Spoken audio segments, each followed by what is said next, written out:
Ladies and gentlemen, what's going on? Welcome to episode 104 of the It's Obvious Gaming Podcast. I'm your host, Preston Pugh, and I'm joined by my two best friends, Garrett Drake. Good afternoon, gentlemen. It is great to be here with you both. And Jacob Alka. Happy Memorial Day to everyone. Dude, good call. I totally forgot today's Memorial Day. If you're listening on Monday, May 29th, correct? Yes. I am in school currently. Unfortunately, my school is a private university, therefore they make all the rules themselves. So I am in class studying the art of screenwriting, and I'm not quite succeeding at it just yet. Very interesting to learn, but I imagine all of you are enjoying barbecues, and I imagine hopefully a beautiful sunny day wherever you're at in the world. And what are you guys up to today on Memorial Day? I'm probably sleeping right now. No matter what time of the day it is, you can probably find me in bed. Great. Well, Preston, why don't you bring us up to speed? You were a little sickly this past week, and it seems that you've survived. Thankfully, our prestigious host has returned to his throne. Tell us, how was your week? Not the best I've ever had. But like you said, I survived at least. So I apologize if I do sound a little stuffy and if I have to take a break every now and then because my throat is still a little bit raspy.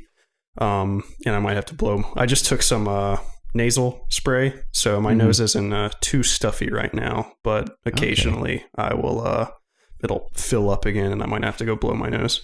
Now your throat's scratchy because you said you swallowed a pine cone on your lunch break? Exactly. Yeah, why a pine cone? See, if you're going to go for something in nature, you might as well stick to acorns. Because I've had one experience with a pine cone before, and it did not go over so well. So clearly, you did not learn from my experience. Clearly, I'm still that's still a thing I do on my lunch break. So I'm glad. Well, lay off the acorn, not the acorns. Stick to the acorns. Lay off the pine cones. Therefore, you won't have to skip out on anything again because we desperately missed you. But it's good to have you back. I'm glad you survived. That's some sound advice. Yeah, I woke up Tuesday. Just like when the sickness is coming, it's just inevitable. So I started taking like Emergen-C and some vitamin C supplements, just anything to possibly prevent the sickness from arriving. But alas, my efforts were for naught because it came and it sucked. I don't know what it was. Maybe it was a cold. Maybe it was something else. But I was not good in the slightest for a good 4 or 5 days. And I'm still not completely over it. I definitely feel a lot better. But I'm still not in the best of shape. But I'm sure today on Memorial Day or in the next coming days, I should be 100% back to normal. So excellent. You got any plans other than sleeping? Or are you just purely just going to sleep? Oh, no, I was just joking. I am definitely I'm not working Monday, so I definitely probably will be getting some sleep. Especially if I'm not still feeling as good. I'm trying to lay off. I haven't worked out this week or anything because I'm just trying to, save my energy and get as much rest as I can. And I probably physically couldn't work out even if I wanted to with the way that I'm feeling. But I'll probably be just taking a chill pill Monday. I don't know. Who knows? Maybe I'll be 1,000% better and I'll be good to go. But you could hike a mountain. Yeah, I could. I get a little exercise. I probably could do that. What would you do on Memorial Day, Jacob? If you could do anything you wanted to, what would you do? Go to the beach. Go to the beach. Now, which beach specifically? I don't know. Okay. Just a beach that's nice and has clear water. I feel you. That would be nice. I haven't been to the beach in years, I think, now. I'd like a day just to lay on the beach and just lay in the sun. Like a beached whale? Yeah, just fall asleep. Okay. Yeah, it does sound nice. Mm-hmm. With a nice ice cold, maybe alcoholic beverage. Okay. Like a pina colada or something. That'd be nice. Yeah, that would be nice, Jacob. I like your style. How was your week? It was all right. Just another work week for old Jackie Moon. It's a nickname I call myself. No, I'm not just calling you that for years. A lot of us call me that. Yeah. But Jackie Moon, Jalka, Jacob Angus, Stanky Rangus. I haven't pulled that one out in a while. Been a great PSN name. We tried to get you to make that your PSN name. My original Xbox Live name was Richard Drangle. I forgot about Richard Drangle. I forgot about that too. Zach peer pressured me into doing that. Yeah, that's great. But just another week. Played some video games. I was about to say we went to see a movie. For For some reason, I thought we went to go see Pirates, but we ended up not. We doing considered that. it. We haven't gone yet, though. Got in the pool this week at our buddy Evan's house. Yes. It was a good time. Great. That's cool. Yeah, Nothing too exciting for me. Yeah, me neither. Nothing quite exciting in my life. Just went to school, played a lot of video games, surprisingly, which we'll get to in a bit. But other than that, nothing too exciting going on in any of our lives, I guess. But we're all happy to be alive and among all of you tuning in this week. Thank you so much for being here. But what video game-wise, what have you guys been up to? Preston, I know you beat Persona. Why don't you tell us about that? I did. I still went to work, even though I felt sick. I was still plowing through work. So Good on you. I didn't have any extra time to play more video games than normal. So, but I stayed committed to Persona. Typically I was like dabbling in Farpoint and Mario Kart, but I, completely dedicated my week to beating Persona. And I did it on Wednesday or Thursday night, doesn't matter. But man, it's like you think that game is going to end and it just doesn't. It keeps going and going, and then you think it's going to end again, and then it just continues to go on and on and on. So that's definitely not a complaint, because like more Persona is always welcome. But Can I ask you a question? Yeah, what's up? What was after your first playthrough, how many hours did you have? Do you remember? 110. Jeez, man, I got another 25 to go. Yeah, I thought I was coming towards the end at around the 95 mark. You kind of are tricked into thinking it's the end, and there's still like another 15 hours left. So it's hilarious how long that game is. It's so funny. But Worth the ride, though, I'd imagine. Oh gosh, excuse me. Preston's dying. We're losing him. He's gone. Sorry, I will catch you next week, dude. swallowed my Gatorade wrong. Just falls over and chokes live on camera. All right, we'll take over from here. But no, I'm already in my second playthrough. Jacob, what palace are you at right now? I'm still in the 6th. I've hardly had any time to dedicate to that game, especially since the Overwatch event came out this week. I've been trying to do that and get skins and play the end of the competitive season. But this next week, I'll hopefully at least get past the 6th palace. I've been in there for a couple weeks now. So Jacob, I'm on my second playthrough, and I just beat the 5th palace about an hour ago. It's insane. Yeah. So it... Oh gosh, I'm sorry. It's pretty cool. Yeah, it's pretty cool. I haven't talked to anybody like this extensively the entire week, so my throat is probably not confused on what's happening. Yeah, I'm like, I've already just beat the fifth palace, knowing what to do and knowing which trophies that I'm trying to get, and like my confidants, I didn't get them all the way to 10. Going through the 5th palace, I almost have every confidant already maxed out, because you go into New Game Plus with all your social skills, and I had maxed out all my social skills my first playthrough. So I'm not having to worry about studying or doing anything else to get those up. I can just fully commit to getting all the confidants. So though I'm knocking those out like super, super fast. So like I said, I'm not having to like think about, oh, what am I doing? It's just confidant every single night. And I'm just getting those palaces done in a day. And I'm skipping every single dialogue and cutscene with like the fast forward option. So that's probably what's making the game go by so fast, because you cut out all the story stuff and it's really not that long. I think I'm at 138 hours right now. So I've been playing for like 25 or something hours, and I'm already past the 5th palace. So that's just hilarious how much of the game is like dialogue and stuff, and how many hours upon hours that is. But yeah, I want to say I'm ready to just be done with it, because it is a absolutely fantastic game, and it is going to be, that and Zelda are like tugging at my heart at which one so far is my like favorite game this year, because what they do, they both do so incredibly well. And at the moment, I just love both of them so equally. So I'll be interested to see how I feel about both of them as the months go by. But yeah, so I'm not like, begging for it to be over. But I am looking forward to getting into Prey. So I'm kind of,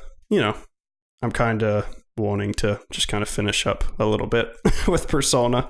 So yeah, that's pretty much all I did. I did, Garrett, I don't know if you knew this, but I did read something a little bit heartbreaking about Prey. What's that? So even on the back of the box, it says PS4 Pro supported. Okay. Well, Digital Foundry did this like tech analysis video of it and found that it literally does nothing differently than the regular version. Even though it says PS4 Pro.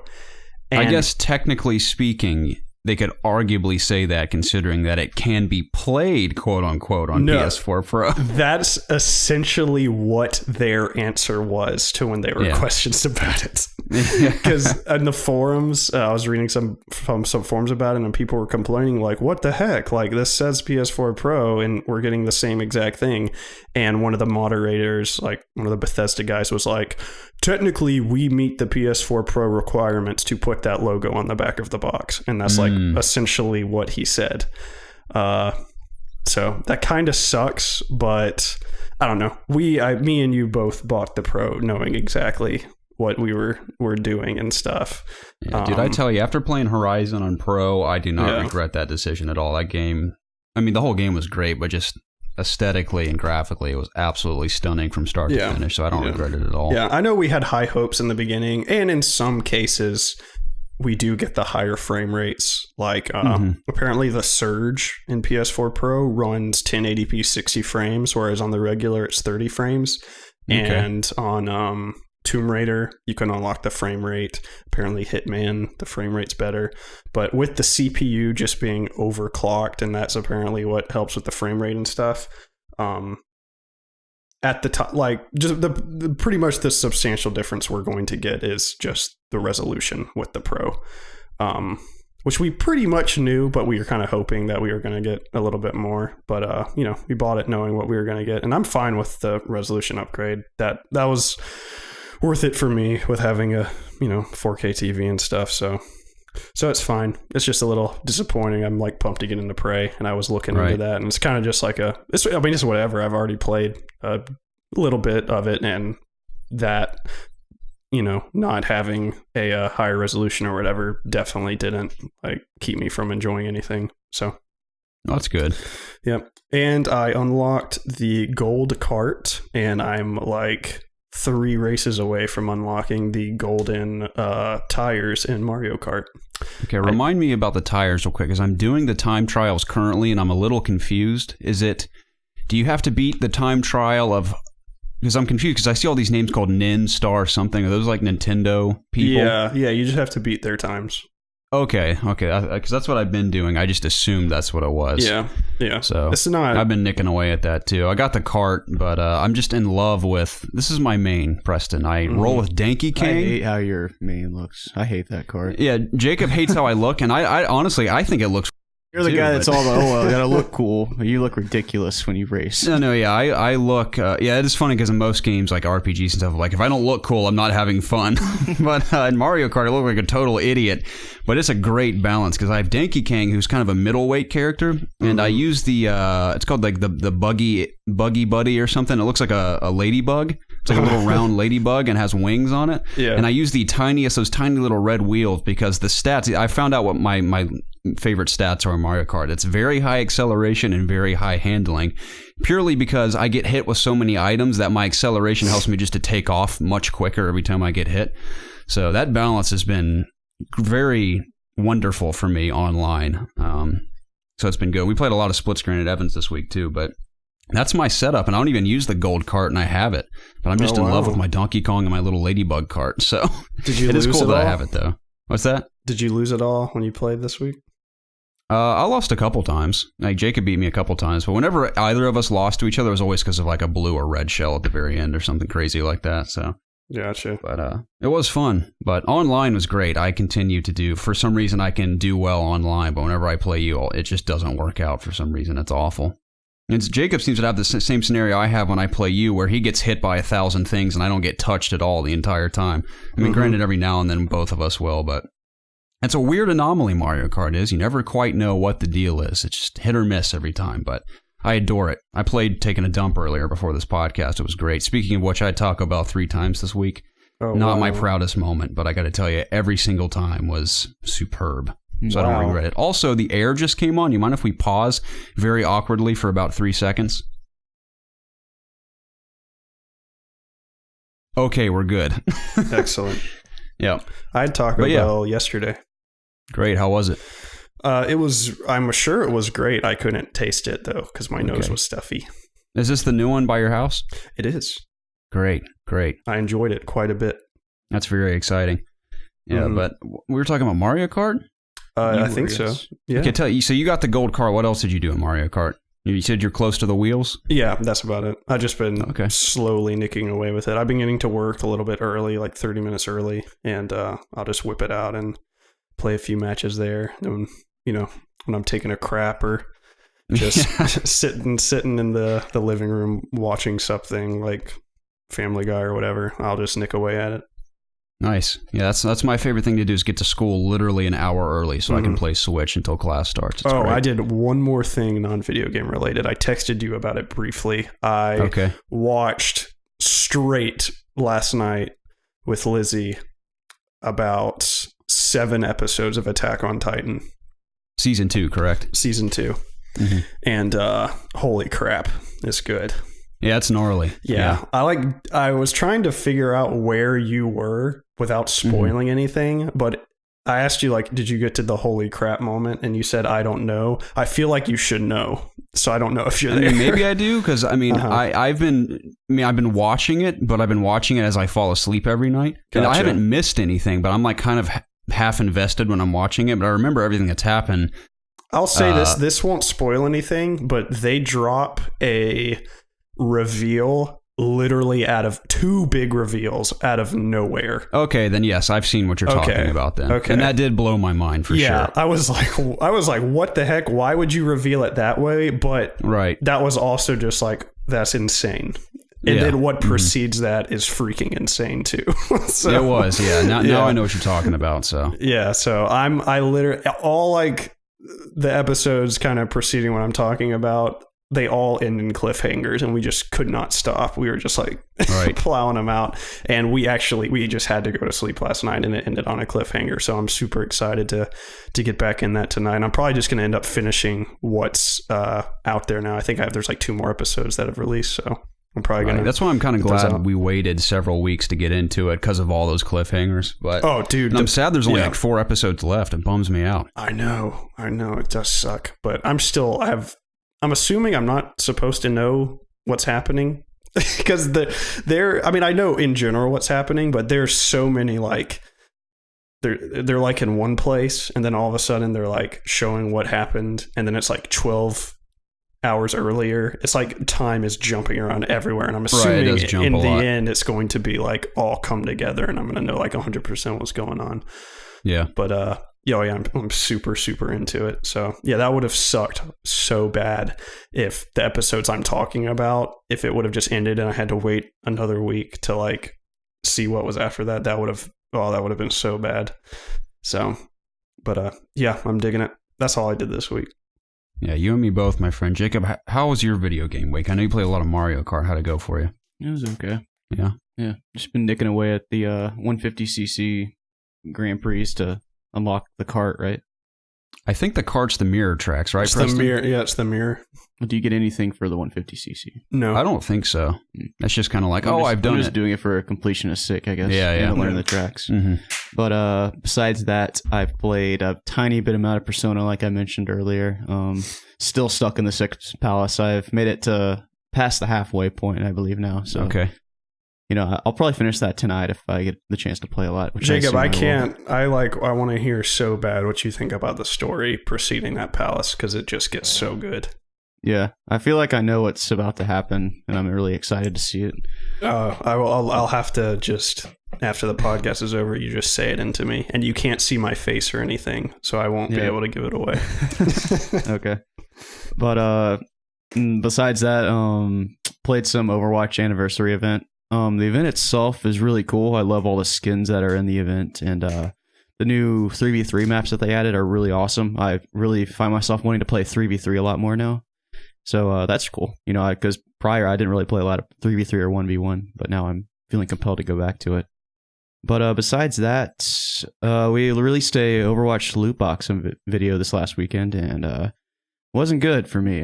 Dropped a lot of money, didn't get anything that I wanted really. Yeah, that was bad. A little upset about that. But and what's even funny is that that night after I went back to my house to play more Overwatch, I got another loot box, and I got a skin that I already had. Right, exactly. Unboxing. Well, I bought it in the video with credits, and then I got it in a loot box later, which that is really pissed me off. It's so cool because at first you got the Farah skin from anniversary, and then we're like, oh, that's cool, and then it drops for you again, and that was the only other legendary skin drop we got, if I'm not mistaken, at least for anniversary. For the anniversary, yeah. And they're like, all right, well, at least we'll buy Tracer because you really want Tracer, and that sucks so much. You buy her, and hours later you get her in a loot box. I had 2 loot boxes later, and the second one. That is so cruel. I'm so sorry, Jacob. I've only acquired the Diva skin, and I think that's it so far, as far as skins are concerned. But I mean, I got a lot of dances, which is cool. All the dances are really cool in this update. But besides that, that is what I did this week. That's it? Video games. Okay, wow. I actually did a lot. What? Tested out ARMS, the beta. Oh yeah, I did that What'd too. you think? I just played that I played a couple matches before we started, actually, and it's okay. I like how in depth it is. Like, I didn't know it was going to be, select your different arm with different abilities. I don't really see myself getting into it because I think there'll be a pretty competitive community around this game because it's pretty cool for what it is. But I've never been into fighting games per se besides Smash Bros. So I don't really see this grabbing my attention, and I don't know if I'll pick it up when it releases. Okay, what do you think, Preston? I thought it was way cooler than I thought it was going to be. The motion controls I had completely written off. I was purely going to play it with like a pro controller. Yeah, I didn't use the motion controls. I was playing with my tablet. I did too. I thought it was awesome. They worked really good. Like, they surprised me how well they worked. Like, maybe twisting, turning your arms and stuff, like, worked super good. Blocking, moving. So that's what was the funnest thing about it to me, were the controls. So, right. I found it oddly satisfying too, using those motion controls. I felt far more pumped up when I won a match using my actual arms to fight someone for some reason. And it was very interesting because, when you learn the controls, it can be... I didn't think it was too much to take in, but once you get used to the way the game feels, I played 3 or 4 matches. I lost one, but I won the rest, and it just felt cool to win. That's the exact same thing with me. I played like 4 matches, won 3, lost 1. And I was playing level 15, 20 people, so I was losing every time. Did you guys play the volleyball mode? I didn't. I randomly got stuck in one where you're playing volleyball, and I won that match too. That was fun, where I was throwing my arms up to spike it and stuff. It was cool. I played a 2v2, a 3-person match, and then I played a single match. Nice. So I liked the team matches; those were fun. I played one of those. by that thing. Yeah. I thought that was really cool. My strategy was essentially just throwing everybody. Exactly. So, just both arms out and slamming as often as possible. Yeah, I was throwing people like crazy.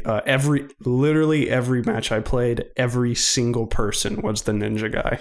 Right, every single person. Now, he is definitely the coolest looking, but I played as the mummy guy first and then the ninja guy for my last one, but I like how they all have different super abilities as well, which I thought was interesting. So, did you ever use any super abilities? Oh, yeah, I did with the ninja. All I played was the ninja guy. I was like, he looks cool. So I guess, like you said, that's what everybody else did as well. Right. But no, I didn't get to play as anybody else. I only got into it. That's so dumb how they do these test fire beta things and they give you an hour to play. So I jumped in with like 10 minutes left the first time, and then I just played for the ending like 15 minutes of the second time the day I had it. So I'm kind of bummed that I didn't get a chance to do the Splatoon one, right? Because there was one for that, right? Was there? Yeah, it was a while ago. Like they're not a month ago. They're not like really granted, I don't follow a ton of Nintendo stuff, but they're not really vocal about when all this stuff is going on. I had to like Google when the times were and stuff. Yeah, I just knew about the ARMS one because I was on the Nintendo eShop on my Switch, and I just happened to see the little news story. Right. I never even look at the eShop. So, I always check it when there's that little blue dot under it, where there's indicating there's new news. Yeah. I'll check it out. That's cool. But I hope I do get a chance to play Splatoon 2 before it releases, because I'd like to try it to know what I'm getting into. Yeah, same with me, because I am interested just based off the success I had on Wii U. And I remember we were talking about last night, a few years ago at the Game Awards, I won Shooter of the Year over Call of Duty and whatever else was there that year. Multiplayer Game of the Year, I think. That's what it was. Yeah. So I am interested in trying it, but ARMS, I don't see myself getting into it either. Although I was impressed by the way it played and felt, and all they've put into it was far more, like we said, than we had initially anticipated. But like same with me. I mean, I'm playing Injustice 2 right now, and I can't see myself playing it for more than another week, just because I'm not that into fighting games. But I am a DC fan, and I like superheroes. That's why I'm playing through it. Dude, but I'm ARMS is dying to play that game. Injustice 2? It's happening all over again. I tell you, every single time NetherRealms releases a new game, my brain tricks me, and it's like, dude, you're gonna be dedicated to this game. You're gonna get good. So the same exact cycle is happening again. But I'm trying to fight it off because I do not need to buy that game to, like you said, play it for like 2 weeks tops. Right, yeah, I have no interest in trying to get good at it, especially after doing all the training. There is so much to do, and all the characters are different that it's just too much for me to invest time into trying to get good. So I'm just button mashing my way through the campaign right now, and I might fight a couple guys online and get my ass kicked and then trade it back in for something else. I don't know. Nice. But the reason why I picked it up is because I also beat 2 games this week, Preston. Much bigger and badder than Persona 5. It's a little embarrassing that you're boasting about beating that, and I beat 2 far more significant games. I beat Limbo on PS4, and Jacob and I also completed Outlast 2. But Limbo was cool because I remember playing the demo on 360, as did you, Preston, and I thought I was very interested by it, but I never got around to playing it. And I finally played it on PS4. It was beautiful, and it was weird, too, playing it after Inside and going back to play Limbo, just how Inside kind of expands upon everything you do in Limbo, and it's cool to see that progression. So I'm excited for their next game, but Limbo was beautiful, and it was a very interesting ending as well. I had to research it a bit, but I loved it. And Outlast 2 was just okay. Jacob and I, neither of us were very impressed. I mean, it wasn't a bad game at all. It was actually very pretty, and it played fine. It's just the story wasn't that interesting to me. I never really felt compelled to be chasing after this woman we're supposed to care about. That is, granted, Blake's wife in the game, but I don't really feel attached to her, so I'm just kind of going through the motions. Without spoiling anything, the ending kind of left me disappointed. Yeah, it's whatever. Yeah, I've heard that online a lot of people are like, this is a stupid ending or a confusing ending. And I've read or listened to explanations on YouTube describing the ending, and I still don't really care. But it was fun playing through it. We had some serious spooks a couple of times. There was more me scaring you with my screams, Jacob, that of which I apologize for. But we've completed it. Part 8 will be the final part going live on our YouTube channel at some point this week. If any of you have had fun watching us play through Outlast, the final part will be out. And we appreciate all of you giving us your time watching us play through. It was cool. Yep. But I also enjoyed Overwatch, Jacob. I don't have much other to say than what you said, but unlock the Diva skin, hoping to get a couple more before the event ends early next month. And I also enjoy the 3v3 matches. We have a 3v3 Let's Play on our YouTube, and Jacob mentioned the loot box episode, and we may stream it once or twice more during the anniversary event this week, I'd say. It's a lot of fun. We appreciate you guys tuning into all those videos. But in addition to games, I mentioned Injustice 2, and the campaign's awesome. I think the story's pretty cool. I love seeing all the characters interact, and everyone knows this. I'm just beating a dead horse at this point, but the facial animations really are spectacular. Now, other characters look far superior to some of the other ones, but overall, they all look beautiful. And I love having Kevin Conroy playing Batman, as always. That's awesome. And just seeing him interact with all the other characters, and even the villains are cool. So I suck at it, but I've had a lot of fun with it. And I imagine myself and a few community members, a few OGs out there will duke it out before I trade the game in. I'd like to fight you guys, or at least get destroyed by you, and be my honor and privilege. So I look forward to that. But other than games, we did do a new episode of Ask IOG. It is live on our YouTube channel, which is exclusive to YouTube. We're nearing the point, hopefully soon, to not only do it weekly, but to throw it up on podcasting services. So another shout out to all of you that have been sending us community questions for this podcast and Ask IOG. It's been awesome. We appreciate all the support. So episode 3 is live. If you guys want to check it out on YouTube, that's to all you Spotify and iTunes and wherever else you are out on the internet, listeners other than YouTube. But yeah. Other than that, Preston, I guess all we have to announce is our E3 plans, if you want to bring us up to speed there. Yeah, absolutely. Starting Saturday, the June 10th at 12 p.m. Pacific time, which, Garrett, what is that in Eastern Standard Time? I think it's 3 p.m. It's 3 p.m. 3 p.m. Okay, so 3 p.m. our time, 12 p.m. Pacific time, we will stream the Electronic Arts conference. We'll be live commentating on it, so you can pretty much watch it with us. Granted, if the technology gods above us allow it to happen, we will be doing that. And then proceeding the following Sunday, Monday, we'll just be streaming essentially every single press conference live with post and or pre and post reactions. And I'm assuming we'll upload those to YouTube, just the pre and post, or will we just upload everything? Yeah, I imagine we'll upload maybe everything. Maybe we'll just figure out how to cut it to where it's just the conference and our post reactions. Splice it together. Or maybe just our post reactions. I guess we'll see. So I think we could probably do everything together, or yeah, chop we could. it. I mean, a lot of people just do everything. Yeah, I mean, we might as well. Since I don't know if we could do like a recorded. pre. But I mean, when we stream, we'll do a pre. But not like when we on upload YouTube, it, yeah. we might not. Yeah. We'll figure it out. All those details we're figuring out. But we will be doing all that live, all those E3 days, and we're excited. So hopefully you guys can tune in. We'll keep you guys up to date on Discord and stuff, because I know some of you around the world, it's difficult to figure out when we say Eastern and Pacific time. So we'll just say, hey, in an hour we'll be live on Twitch and stuff like that. So you guys that want to tune in can. Yeah.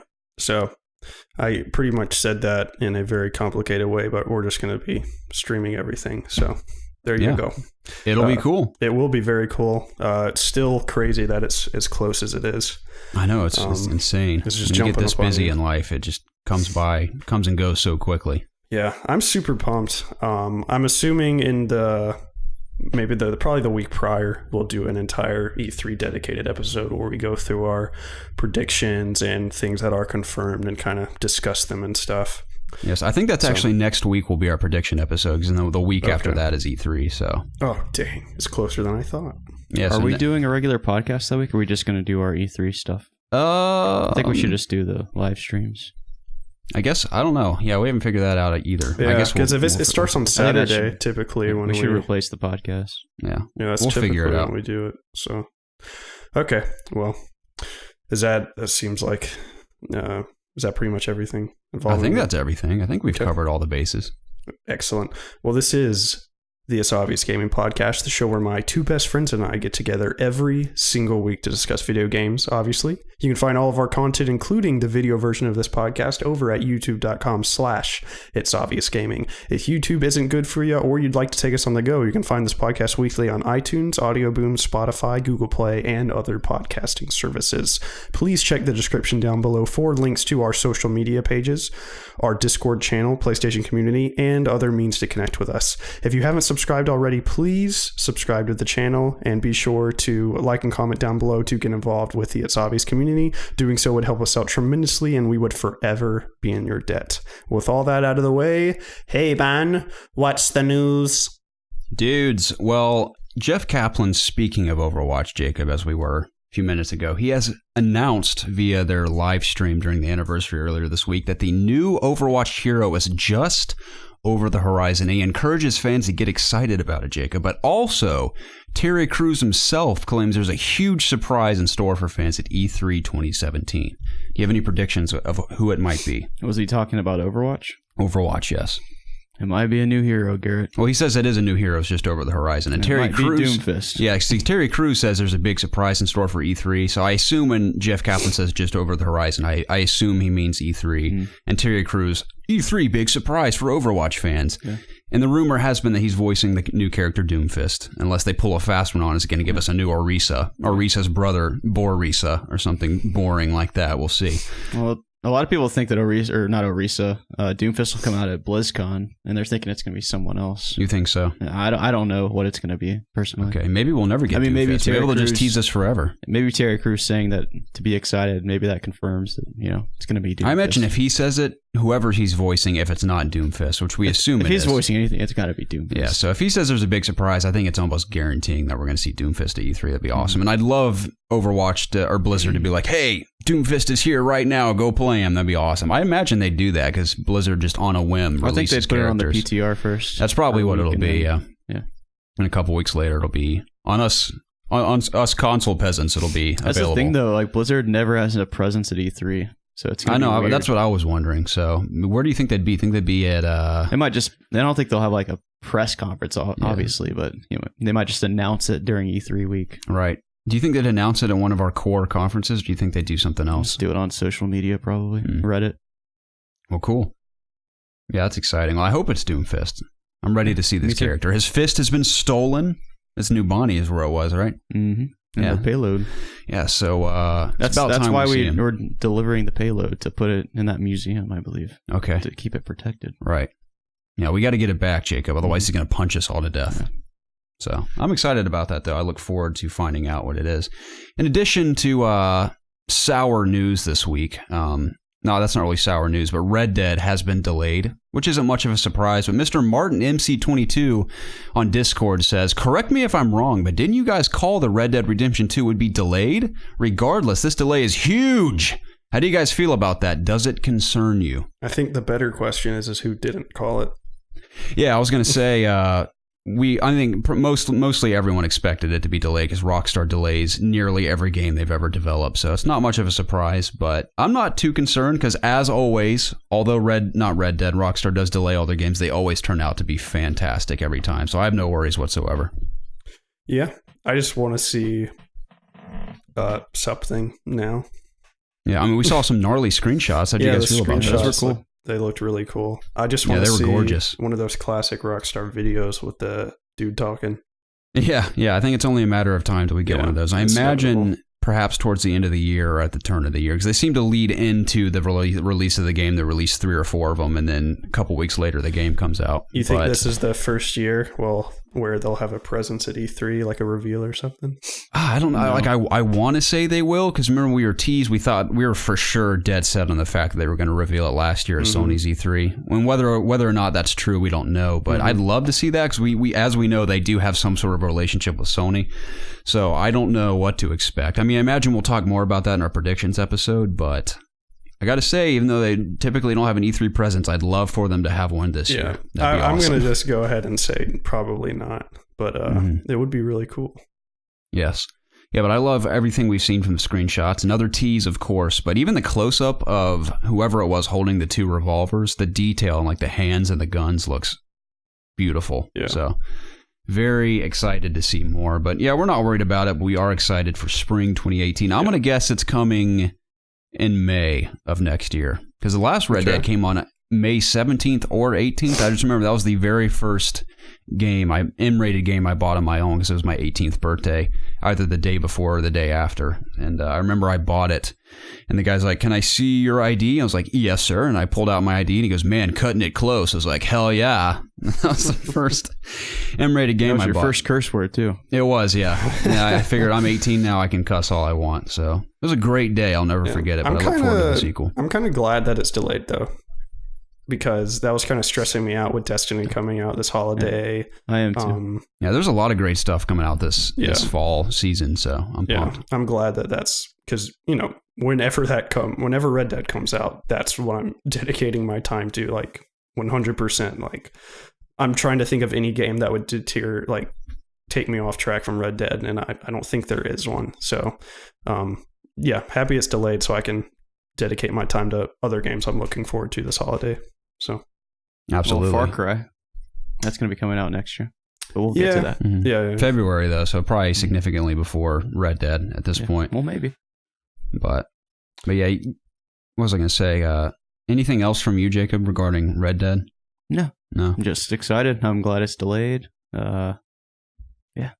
Nice. You and me both. Don't know my much friend. yet still. So. Yeah, before we continue, I got to say all this news comes courtesy of nerdmuch.com, by the way. I forgot to say that at the beginning. We also received a leaked image from Mario Rabbids Kingdom Battle. Had you guys heard about this before you saw this image? Yeah, I heard about it a long time ago. Okay, I had never even heard about this in my entire life, but it looks interesting. It was actually kind of weird when I was reading about it. It says it sounds like an RPG with 8 playable characters, turn-based combat, 4 world environments to discover, complete with puzzles and secret zones, a story mode around 20 hours in length, upgradable weapons, various enemy archetypes, and bosses. It will also feature multiplayer co-op. So I haven't played a Mario game even slightly like that ever in my experience, so that's interesting. And the fact that it's crossing over with the Rabbids from Ubisoft. Is that from Rayman? Yeah. Yeah, it's from Rayman. Do you think Rayman himself will be in the game? Probably not. Okay, because I didn't see him on the cover. No, Rabbids have become their own thing. Okay, interesting. Kind of like Minions from Despicable Me. Pretty much. Excellent. Yeah. But does this interest you at all? Because it's coming to Switch. Maybe. I didn't really look too in depth to it. The things that were leaked were like promotional, like a PowerPoint presentation, which is pretty funny because did you see what it says about Peach on it? No. It says she's a badass princess. And this obviously wasn't meant for consumer eyes, just in the vernacular they use and stuff. Right. But that was just pretty funny to me. But interesting. No, this was leaked a long time ago, like far before the Switch was even released, that they were going to team up with Ubisoft's to do it. So, all right, this one went well over my radar. I did not hear about it at all, but I think that sounds pretty cool. It's just different. Anything I hear that's coming to Switch, I get excited about because I want more to play on it. Even though I'm loving every bit of my time with Zelda and Mario Kart, I'm still ready for more. Yeah. Speaking of Switch titles, the expanded version of Monster Hunter Generations, Monster Hunter XX, has been announced for the Switch. Preston, are you excited about Monster Hunter? I remember you mentioned it a couple weeks ago. In Japan. I actually, it said Japan for now, but yeah. Oh, no, Monster Hunter is pretty big over here. So I'm sure it'll inevitably come over here. But when it does, hopefully, yes, I will pick it up. Monster Hunter games have always intrigued me. I just never really wanted to play them on the 3DS, and I believe there was a version on Wii U, and obviously I never had a Wii U. So this, for me to ever get into Monster Hunter, it is on the Switch. So. Yeah, I feel you. I worked with a gentleman at GameStop briefly who was a big fan of Monster Hunter on 3DS, and everything he told me about it and showed me during our work days when no one would come into the store got me genuinely interested in playing one of them at some point. So if this does indeed come to the US, I will for sure give it a shot. As I just mentioned, I'd love to play more on my Switch. Yeah, sounds it'd be pretty cool for me and you to play with each other. It's a very co-op heavy game. Totally. So I'll hunt some monsters with you any day of the week, Preston. Okay. What about you, Jacob? You interested? Yeah. I've never played one of these Monster Hunter games. Pretty sure all three of us could play with each other. You've hunted some monsters in The Witcher. You're right. And I've captured monsters in Pokemon. You have. I've dealt with monsters before. Yeah, Jacob knows his way around a good monster, Preston. Are you prepared to take down some monsters? Yeah. Okay, I certainly hope so. I hope we can count on you. Sure. I imagine we can. You platinumed The Witcher twice. That's a lot of monsters you've slain. If anybody's the monster slayer here, it's me. I second the notion. Well, Bandai Namco has teased new content for Little Nightmares. This gets me excited because I really enjoyed Little Nightmares. The ending blew my mind, not at all what I was expecting, so I'm very intrigued as to what we might be getting. And the image shows Six, the little girl in the yellow raincoat, looking out a window. Different color coat. Yeah, with a purple coat. What does this mean? But she's looking out a window of the Maw. The Maw. That's the ship you've been exploring throughout Little Nightmares. And she sees a little boy in the distance who looks like he's leaving. That's the little vague image we've seen so far. But this gets me excited because I was hoping for more content going forward after completing the game. It's a short little game, but it is fantastic, and I highly recommend it to those that are at all interested. Does it explain why the person is in the raincoat? I don't think so. I mean, there are vague opinions and ideas. I've watched a couple of videos. Now, there might be additional videos now of people explaining the ending, but I've heard some very vague ideas as to what people believe the game's all about. And I think it's sort of self-explanatory when you play through it, but through further investigation, I've kind of come full circle and I kind of understand what the game's all about. And it's very interesting. Do you know who you're playing as? Sort of. I mean, again, I don't have anything like solid facts, but from what I've heard, it sounds correct to me. But you never know. That definitely is once I platinum Persona, and I'm playing Prey and like Farpoint simultaneously, I might take a break 1 or 2 nights and knock that game out. Yeah, it's super quick, but all of it is wonderful from start to finish, so Nice. it's good. You ever going to play Little Nightmares, Jacob? You can borrow it if you want. It's super short. I think Zelda's more on my radar right now, but maybe sometime in the future, maybe before That's August, what's so enticing about Little Nightmares is I've heard nonstop good things about it, and you can finish it in just one sitting. It's not like you literally can. It's not a game you have to like fully commit to, like Zelda or Persona. Mm-hmm. So totally worth it. We do have a full walkthrough on our channel to those who are. If you haven't already watched someone play through it, if you haven't played it yourself and you're interested in checking it out, we do have a full walkthrough on our YouTube channel. But dudes, we have the Xbox Games with Gold for June. My most exciting time of the month, every month, guys. For Xbox One, we're getting Speedrunners, which apparently is a side-scrolling multiplayer game. You guys heard about this one? I have not. I have not either. Yeah, me neither. But Watch Dogs as well for That's Xbox cool. One. That's cool. That's the one. That's where I played Watch Dogs. What's his name? Aiden Pierce, is that correct? Mm-hmm. He's in the sequel too, isn't he, briefly? He's in a side mission, yeah. Okay, that's cool. Yeah, well, 360... What's he doing in San Francisco? He was He's doing actually, stuff. like, captured. You have to save him. Mm-hmm. I think I watched that mission on YouTube, and it was kind of cool, I guess. Yeah, I guess. Yeah, so I didn't quite get into Watch Dogs 2. Maybe I will one day. Watch Dogs 2 was fun. Yeah, I mean, what I played was cool. I just something else was out at the time, and I was just trying to get through it as quickly as possible. Yeah, I don't remember hardly anything about Watch Dogs 2. Like, I don't remember any missions, but... You platinumed it, though, didn't you? Yeah. That's like funny. the platinum I don't remember. So, I couldn't tell you a thing about that game, but I apparently put in enough time to platinum it. So... Well, congratulations to you, Preston. Thanks. Yeah, for 360, they're getting Assassin's Creed 3 and Dragon Age Origins. Now, Preston, remind me, did you like Origins, or was it 2 that you didn't like? You liked Origins. I love Origins. Those are 2 solid games. Okay. 360. Those are very good games. I enjoyed Dragon Age 2 as well. Okay, because I remember there was one other than Inquisition that you didn't like very much. I can't remember which one it was. No, I mean, there's only 3. 2 wasn't as good as the first one. But okay, maybe that's what you said. It was definitely fun, in my opinion. There was just literally one area of the game. You just explore the city, and the dungeons are just like the same place over and over again. So it was definitely it seemed rushed out. But besides that, the combat was really fun. Nice. So yeah, I love Assassin's Creed 3 as well. I haven't played it since my days on 360, but I don't understand the hate for Assassin's Creed 3. Neither do I. I've never understood. Now, I realize that the game, people were frustrated with the fact the trailer made it look like all-out war, and that doesn't happen at all. But I understand that complaint, but overall, I like the game. Yeah, okay, no. I was disappointed in that. Yeah, for sure. Just like the big set-piece moments were not even close to as cool as the trailers made them out to be. But overall, it's just the game itself, just free running and the combat and stuff. I really, really enjoyed it. Right. I know we always say this, but I thought he was one of the coolest protagonists. Yeah, I thought Connor general was a very interesting, dynamic character, and the fact that all that drama with his father and everything was very Darth Vader, Luke Skywalker scenario, and I thought that was super interesting. It was also very different from the assassins that we knew prior to that too. All right, now bring me up to speed here. Kinway is Connor's father's name, right? And then Kinway is the father, or he's like the grandfather of Edward Kinway, or is it reverse? He's the son of Edward Kinway, correct? There's Edward Kinway, which is the pirate. Then he has a son who I believe is Haytham. Yeah, that's right. I believe. And then Connor comes after. Yeah. That's so cool to think Connor, the Native American's grandfather, was a famous pirate. So cool. So, I love Black Flag so much. So do I. I thought that was one of the coolest revelations when you find out that Edward Kinway is the father of Haytham. That's so cool. We already knew that. Did we? Yeah. That was like well known before the game even came out.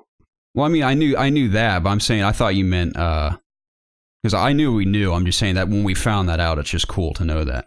Oh, gotcha. I thought you meant like it was like a revelation in the game. No, like you start the game like, holy shit. No, just when they announced that, I thought that was cool. Did you guys play the Assassin's Creed 4 DLC with... I played a little bit of it. The dude that had the cleaver weapon. Yeah. I played a little bit of it. Yeah, and the... Freedom Cry, I believe was the name of it. I played a little bit of that. You can like... I forgot he had his own ship too. Yeah. You can like download that separately. Like you don't even have to own Assassin's Creed 4 to play that. Yeah. So, I didn't finish it, but I thought it was cool. Yeah, I did think it was cool too. Yeah, after I had dealt with everything else in Assassin's Creed 4, especially after those legendary ships, I was ready to take a break from the high seas. So I struggled to play through the DLC, but it was cool. We're gonna see some new Assassin's Creed stuff in like 2-3 weeks.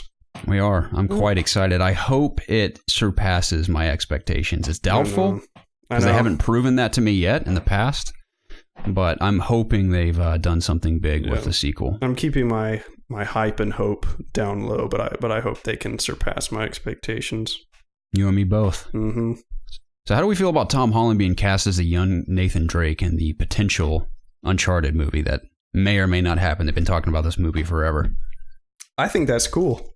When I think back to that kid scene in Uncharted 3, I can definitely see Tom Holland playing that type of role. I think it's a very safe pick. You think so? Uncharted, yeah. Well, apparently the Sony guys just saw him in Spider-Man and were like, like, we want him. So, I mean, safe pick as in that narrative of him being young isn't really set in stone from what we've seen in the games. Right, so you kind of just go anywhere with it. It's not like they're retelling a story that's like Uncharted 1 or something. No, I think that's just smart. They don't need to do I don't want them to do like the first game and make it into a movie. Like, I want to see different stuff, and we don't really know what he did between him meeting Sully and Uncharted Golden Abyss. We don't know what Nathan did, so I think that's the best time for them to do a movie. Right. Yep. You see, I love this idea too. I think it's really awesome. You could do a ton of stuff with that, but at the same time, unless they change their mind, from what I've heard on multiple podcasts and things I've read, is that they plan to do a young movie with him and then bring in an older actor for another movie. But at this point, they might as well just keep Tom Holland as young Nathan Drake, because he's like 20 years old. It isn't like he would look significantly different 10 years from now.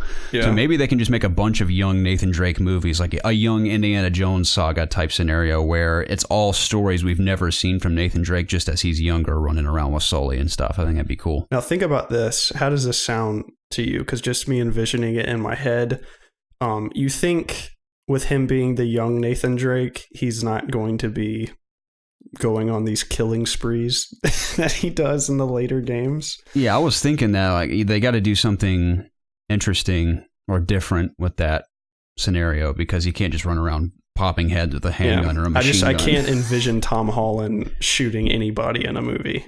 No, neither can I, which is funny. Yeah. So, I don't know. Maybe he'll just be stealthy and knocking guys out and stuff if he has to. I don't know. That's the thing, he's a kid. That still doesn't seem right. So, I don't know. Maybe it's him and Sully just running around doing crap. I don't know. I don't know. I'll be interested evading the bad guys the entire movie. Exactly. We'll see. Yeah, I'm interested to see if that even happens, because I feel like they've been talking about the Uncharted movie for years at this point. So, if this happens, I'll be impressed. Will Elena be in it?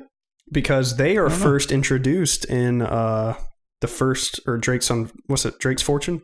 Yeah. So if it's all pre, then if this is gonna be official Uncharted canon, which who knows, it might not even be, but Elena will never even be introduced.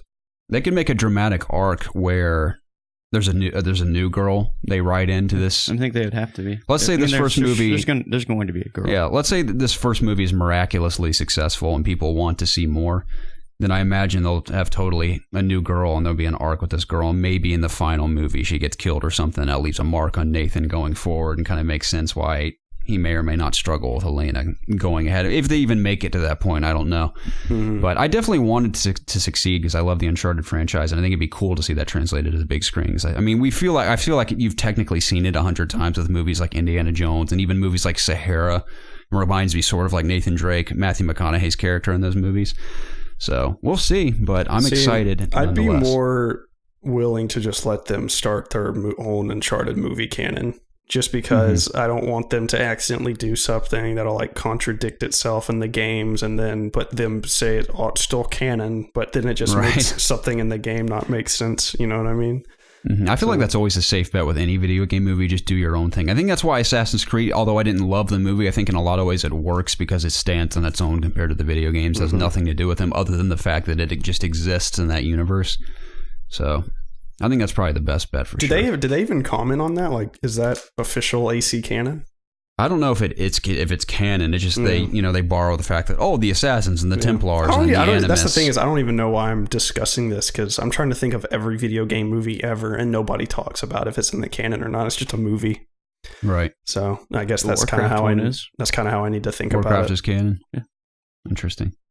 I didn't dislike Warcraft. Well, isn't Warcraft like a retelling though of the game? Yeah, it's yeah. I mean, it takes place way before the actual MMO. So yeah, because Warcraft is the RTS game. I'm just saying, isn't it just retelling that story? Were they introducing like new story points? No. That's what I mean. It's just a retelling. Yeah, so that's what I'm saying. If Uncharted is like doing something that games have never done, like that's where it gets into the is this canon or not? And at the end of the day, does it actually matter? Is it going to change my life? No. I'm just interested to see like if it, just if it is or not. I don't know. Mm-hmm. Yeah, we'll see.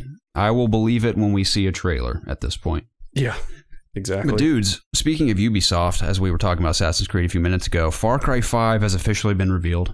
It's taking place in Hope County, Montana. I don't know why I'm using a southern accent. It's not in the South, but I feel like I have to for some reason. But how do you guys feel about the trailer overall? I mean, there's a few little details I can hash out, but just initial impressions. How do you guys feel about it? I thought the trailer was cool. I'm just kind of like, yeah, it looks cool. Yeah, that's kind of my impressions too. Oh, that looks pretty cool. Yeah. So, I mean, I like Far Cry. I'm not like a massive Far Cry fan, but I've since 2, I know it's like the thing now to say, 2 is the best. But I remember when 2 people came are saying out, that? Yeah, tons of people are saying how great 2 was. But I remember because you and I played 2, and I love 3 and 4 way more than 2. Yeah, I do as well. 2, I remember, was a trudge for me to even get through. The weapon degrade system was a cool idea, but it just ended up being extremely annoying. Right. And I just remember the fast travel system wasn't very good, so you were just constantly driving anywhere. If you passed a convoy, they would chase you to the ends of the earth. To the ends of the freaking earth to kill you, and it was just so annoying. But yeah, I've been seeing a lot recently that like, that was a good one. Oh, so, that's typical though. That happens with every sequel. Yeah, that's like GTA 4 is better than 5, and Fallout New Vegas is the best Fallout of all time.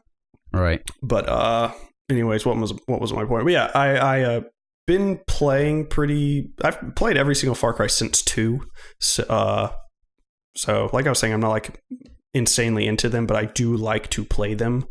And I play them, through all of them, and I platinumed 3 and 4. I say that I play the Far Cries, but I haven't played Primal yet. But that one, I actually rented it. One of the few games that I rented, and I played about 2 hours, and my head was not in the correct place to play the game. Like, I lost interest almost immediately in that game. I think it was just not having guns, just for some reason, just at the moment, just didn't feel right to me. Mm-hmm. So I am looking forward to, getting back into another Far Cry with guns, and from the looks of the trailer and some of the pictures, like a big, extensive, like arsenal of weapons, like including airplanes, and looks like bows have returned and crap. But I guess to put everything I'm saying together is, it looks pretty cool. Not the biggest Far Cry fan, but I'll probably end up playing this one. Mm-hmm. I think I will too. I'm fairly interested in the story. I mean, being a U.S. citizen, I've never been to Montana, so technically it's still an exotic location for me. But it says we're playing the role of the sheriff's deputy in a war between the U.S. Marshal Service and Hope County's resident cult leader, Joseph, leader of the Project at Eden's Gate. Our allies include Pastor Jerome, Mary May, and Nick Rye. Nick Rye's the pilot who wants to... Sorry, you're going to go through who they all are? Yeah. Okay. So Nick Rye's the pilot, and he's inspired by his father and grandfather, apparently, who were war veterans defending their country as pilots, and he wanted to do the same. Mary May's father was killed by Joseph, I believe, if I'm not mistaken. So she's that's what's fueling her fires, the death of her father. She's the bartender, right? She is the bartender, yeah, who appeared to be making drinks, but in fact was making Molotov cocktails. She looks like a total badass. I'm interested in getting to know her. And Pastor Jerome is the pastor who's obviously had issues with this cult. who are not happy with whatever he has to be preaching. And I like the fact that he picks up his gun and he's ready to kick some ass. Like Machine Gun Preacher. You ever seen that movie with Gerard Butler? Nope. It's actually not too bad. It's based on a true story. But besides the point, I'm in Preston's shoes as well. I also think it looks pretty cool. Now, I actually love the core gameplay of Far Cry. It doesn't do anything necessarily new or spectacular, but just, I don't know why I love so much just sneaking into a base, stealth killing everyone, running around hunting animals and building up my arsenal and increasing my, what do you call it? My bow quiver. What am I trying to say? Leveling up. That's what I'm like. Leveling up all my gears. What I'm trying to say. I got stuck there for a second. Creating things. Yeah, it's cool. So I've always enjoyed that aspect of Far Cry. I know a lot of games in this setting. Like, I think it will, because I've read that there are many wild animals in Montana, including, obviously we saw a bear in the trailer chasing that one dude. There are bears. There are deer, of course. Yeah, but think about this. Far Cry 3 took place, and you're like this bro dude who is trapped on this tropical island, so you're having to scavenge materials to survive and upgrade yourself. Far Cry 4, you are trapped in this, the Himalayas or whatever it's called, their version of it, and you're stuck there, and you can't go to like a Walmart or something and upgrade, buy a bigger quiver, but you're a junior officer in Montana, and you would be going around killing bears to make like a sack for it. Like, you know what I mean? It just doesn't fit. Yeah, that's why I'm waiting for further explanation, which I think we'll get either at E3 or beyond, because they have to explain that, because that is confusing. Like, why can't I just go to the nearest grocery store and get what I need there? Like, I'm sure there's not a grocery store near the I'm location. sure there's a Walmart. Yeah. There's a Walmart nearby somewhere in Montana. Right. I'm under the impression that this cult has grown to a point where they've basically overtaken Hope County. Mm-hmm. And like you said, you're with the U.S. Marshal Service, and you assume with the Marshal Service you can bring in an army if you want to deal with these guys. Yeah, that's what makes no sense to me, is because like, if all of this crap is going on, I don't know, maybe I'm sure the story will have to explain it. Like, why isn't the federal government getting involved in this? You know what I mean? Like, it has to be addressed in the story, because that's too I know this sounds so stupid and generic, but maybe it's post-apocalyptic and we don't know it yet. Like, maybe it's some kind of fallout has happened in the world. They are a doomsday cult. Right. So, okay, so that would make sense, I guess. I guess we'll see. But they're prepping for doomsday, so I don't think it would have arrived yet. Yeah. All right. Well, that makes, I don't know. We'll see. That is confusing. Those are questions that I have as well, but I don't really care that much, because ultimately I've never really played Far Cry for the story anyway. I mean, I like the characters, but I can't really remember any of them besides the main villains from Far Cry 3 and 4. Yeah. I mean, the villains are always cool. Voss and as far as what was his name? Ming or something? Yeah, it's something like that. But Troy Baker, I know he did it. Mm-hmm. So. Which I feel so bad, because the revelation of his character never really came full circle for me until after I beat the game, when you have the option at the very end to just blow his head off instantly. Yeah, I walked and in I know the you room. And I both did that, because I was so sick of his crap that I shot him instantly. I was like, all right, good, he's dead. And then when I watched a review of the game, or someone really doing an in-depth analysis of the story, I realized that, crap, maybe I've been the bad guy the whole time, honestly. Yeah. Even though this guy's been in control of all these factions and this enemy faction that you've been dealing with the whole game, technically you've been the one slaughtering everyone in your path. He's just kind of been cooped up in his place hanging out. So it was interesting. I liked Far Cry 4 a lot. And I didn't Platinum 3, but I did Platinum 4 because I enjoyed playing it so much. But that's what I was going to say about Far Cry, is that although I'm not totally in love with the setting, maybe I'll grow to like it even more when we find out more about it and see more of it. But it's just the core gameplay of Far Cry that I enjoy so much. I don't know what it is. I mean, so many games do what Far Cry does, especially Ubisoft games. But I've just always enjoyed Far Cry, the way it feels, the way it plays. So I'm definitely interested in playing it. I know some of the funnest times that me and you have had in co-op was in Far Cry 4. I've laughed when we like trapped elephants, and this is so terrible, but so funny. The girl I was dating at the time was like obsessed with elephants. And she was taking a nap next to me, and me and Garrett were like in this village, like trapping with our cars like elephants in a circle, and we were just throwing down all the C4 we had and just blowing them sky high, like launching them into the air, and we were laughing so hard. It was like They fly like 100 feet in the air. It was like 2 a.m. too, so everything's automatically funnier. And dude, remember when, in addition to the elephants, we killed an entire village of people and stacked all the bodies on top of each other? There was like a mound, like an anthill of bodies, and you remember you could do that flicking off the camera emote, and Preston would stand in front of the camera and flick me off, and I'd take a screenshot, and just him flicking off the camera, like 100 dead bodies behind him was so funny. Yeah, I forgot how much fun the co-op is in Far Cry. Speaking of which, the whole game, Far Cry 5, is playable in co-op. That's why I brought that up.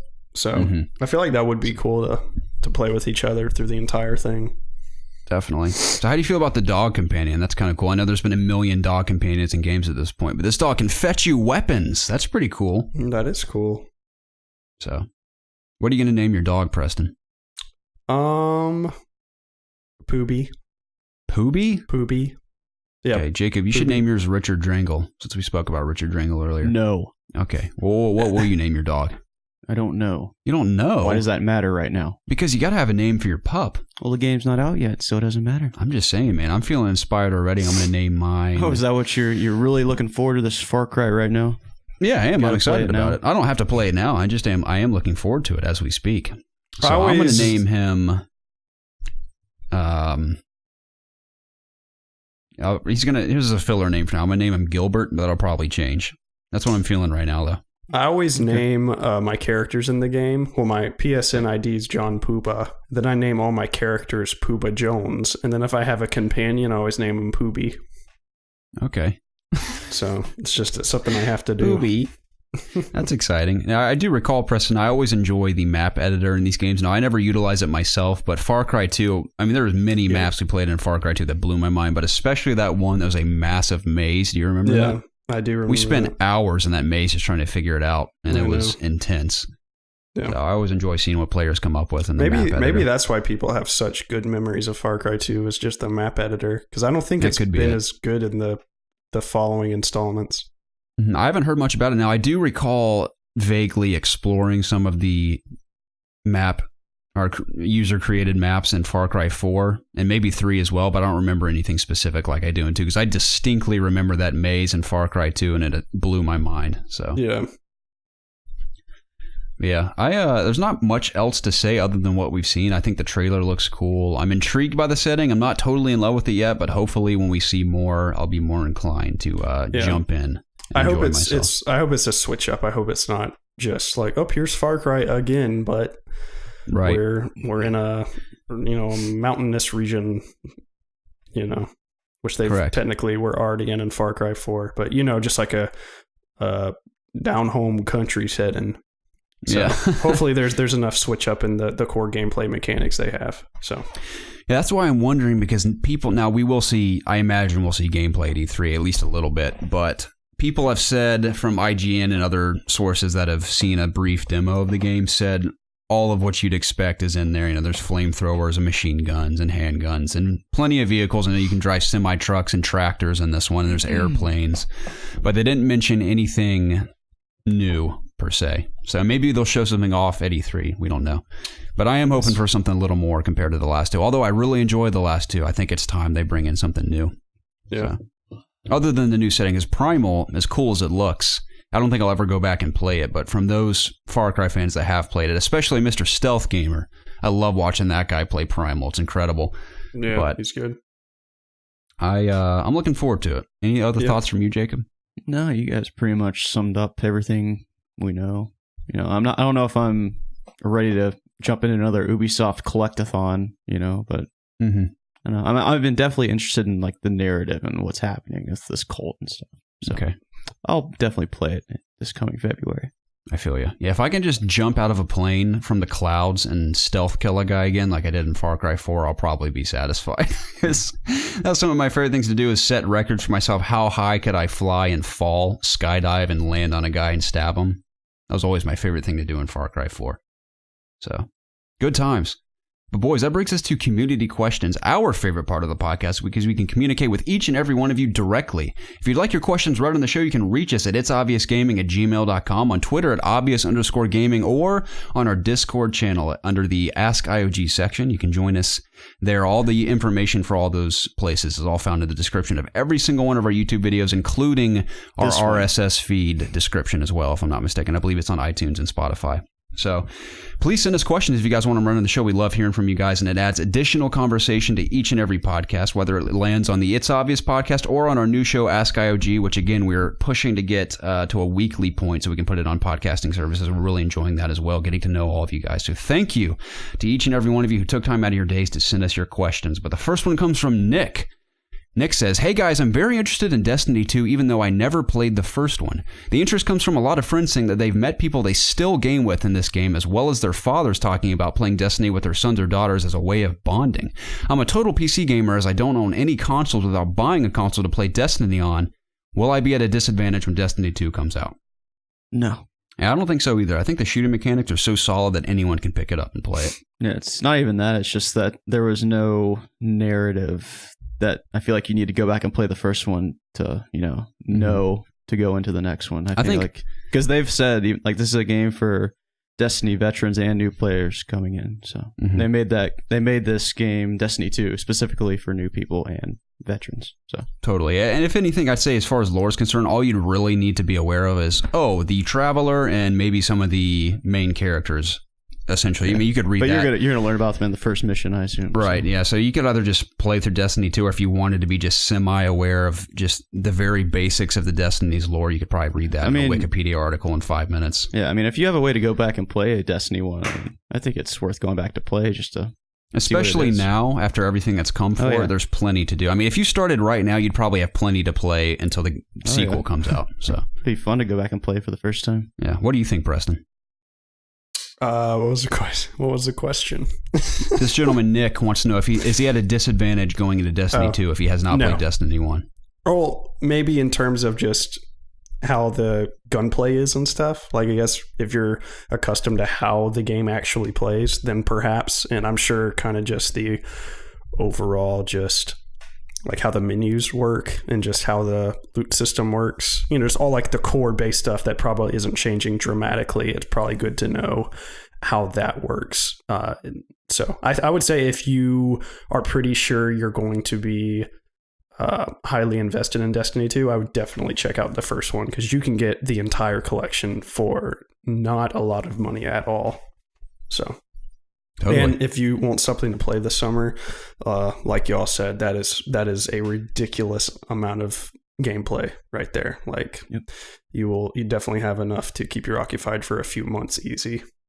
Totally. So it's basically the only thing you're missing out is the gameplay and the memories that you would make playing with other people. Mm-hmm. But you're going to do that in Destiny 2. So. Yeah. I mean, as far as playing the game, it's super easy to pick up, I'd say. Yeah. So, and especially I know you're a PC guy, but if you ever happen to pick up a console, of course, the three of us will be playing. We have an awesome community who will also be playing. So I look forward to playing with some of you OGs out there. It's going to be awesome.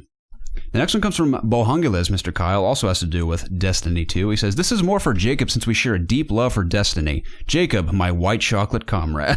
Have you ever been in a group that raced to discover a raid? When the Oryx raid came out, me and my friends spent tireless nights discovering the ins and outs of that raid in order to finish before others. Have you ever raced to complete a raid? And do you have any stories of intense frustration attempting to do so? If not, do you have any plans for attempting this in Destiny 2? Unfortunately not. It's something that I always wanted to do, was just go in with a group of five other people and just don't know a damn thing about it. Just go in and, just try for hours and hours and eventually figure out what to do. I guess the closest I got to this was when me and Garrett ran our first Vault of Glass. Preston had already done it before, but me and Garrett didn't know what we were doing. We just went in blind. It took till I think about 4 a.m. when we actually beat. I was there with you guys doing it. Yeah, Preston was there. Yeah. But Preston knew what he was doing, and I think he was kind of teaching us what to do. But even then, it was such a struggle. We were playing a bunch of dudes we had never met in our lives. We were fine. We all three of us were great. The guys with us were just awful. Mm-hmm. Mm-hmm. That's why it's always good to go in with a group of people or that you can trust. Mm-hmm. Yeah, but that's the worst. That's the closest I ever got. I mean, Destiny 2, I definitely like to go in blind to a raid and just figure it out for ourselves. Mm-hmm. I hope we have the chance to do that with the new clan system that's implemented. Yeah, I agree. I know a lot of you out there who tune into this podcast already have clans of your own and groups you've been rolling with in Destiny 1, which we totally get. But if you ever wanted to play with us, we could definitely use your help. We'd love to team up with some of you guys. I mean, if you're raids. on PS4, you can go ahead and join it now. I mean, it's the clan's already there. That's cool. So yeah, that's true. Does it just carry over? Yep. Okay, cool. Yeah, the It's Obvious Gaming clan, also known as Space Boys. So join Space Boys. It's what it originally was, yes. Yeah, Space Boys. I mean, it's titled as Obvious Gaming, but truly we're called the Space Boys. I think before that it was just 3 boys, because it was just us 3. Right, yeah, we've just the name we've expanded a little bit. But the next one comes from Demi Valos. It says, have you guys ever tried Rocket League? I feel like you guys would enjoy. Demi Valos, we have indeed tried Rocket League, and I myself am a fan, but I don't play it nearly as often as I feel like I should. But every time I've played it, it's been awesome. Garrett, wasn't that the game you threw your controller across the room at? Yeah, I forgot we did a Let's Play for Rocket League. Yeah. Way back in the day. Why'd you get mad at Rocket League? Because I was mad for some reason. I think Preston kept scoring on me or something. Dang it. Yeah, so... Yeah, I threw my controller playing Rocket League in a Let's Play. The most I've played Rocket League was at our buddy Evan's house. We sometimes play split screen Rocket League, and I mean, it's fun. It's not something I really see myself ever getting into, but it's cool. I will say I love No Clip's documentary of the Rocket League and its production. It's really cool. So Rocket That's the guy League that worked at GameSpot, right? Originally at Danny O'Dwyer. Yeah. So, I mean, Rocket League is killing. I mean, that game sells like wildfire every month. So they're still supporting it as well. It's kind of like Overwatch in that they keep pumping out content for it. So, yeah, but I have played it. I do enjoy it, but I don't play it very often. But every time I do, it's great. What about you, Preston? Yeah, I like Rocket League. When it first was a PlayStation Plus game, I played a decent amount of it, but I kind of fell off. I don't really get invested into sports type games too heavily, so that's kind of the reason why I kind of fell out. I feel you, but I maybe at some point, if I'm in the mood, I'll download Rocket League on PS4 and try to get good at it, because I've never been very good at it, because I've played 5 or 6 matches of Rocket League. But those 5 or 6 matches I played have been exhilarating. Yeah, so. It's definitely a cool game. David Heyer says, so my friend and I have been wondering what the next Battlefield theme may be, and World War II seems obvious, but seeing how Call of Duty may have stolen their thunder, I was wondering what your guys' take is. I always thought a Western theme would be awesome. The horse riding component of Battlefield 1 seems like it'd be perfect for it. The idea of an old West town based on maps with horses, repeating rifles, Gatling guns, mounted stagecoaches just seems like a fun new direction for Battlefield. How do you guys feel about that idea? It'd be fun. I mean, I don't really know what they will do next, because I feel like if they do World War II, I feel like it will be a little rehashed when people are comparing it to Call of Duty World War II. Yeah, but it's so different, though. Battlefield's gameplay is so different. And they're all about the vehicles and everything. Yeah, so. It's just giant maps and stuff, whereas, granted, we haven't seen COD World War II gameplay, which I'm assuming it's a little bit bigger based on that multiplayer lobby clip we saw with tons more people. But I highly doubt Call of Duty is like taking on like Battlefield style multiplayer with like massive maps and stuff. So I actually don't think it would be like, I don't think the thunder is stolen or anything, in my opinion. I just don't know if people want World War II enough to have 2 shooters. Well, granted, I don't know when this next Battlefield's coming out, but I don't know. I don't know if people want World War II this much to have 2 big games. I don't know. World War II. I think people do. I think people are kind of getting a little exhausted. And that's the thing is, like, if you want to play a modern day Battlefield, just pop in 4. So... Yeah, I don't really know. I'm glad I'm not the one making the decision about the next Battlefield game. I mean, I'm totally open to a new World War II Battlefield. Yeah, I'm more interested in what they're going to name it. This chair's so noisy. No, me too. I intentionally grabbed the one that wasn't squeaky.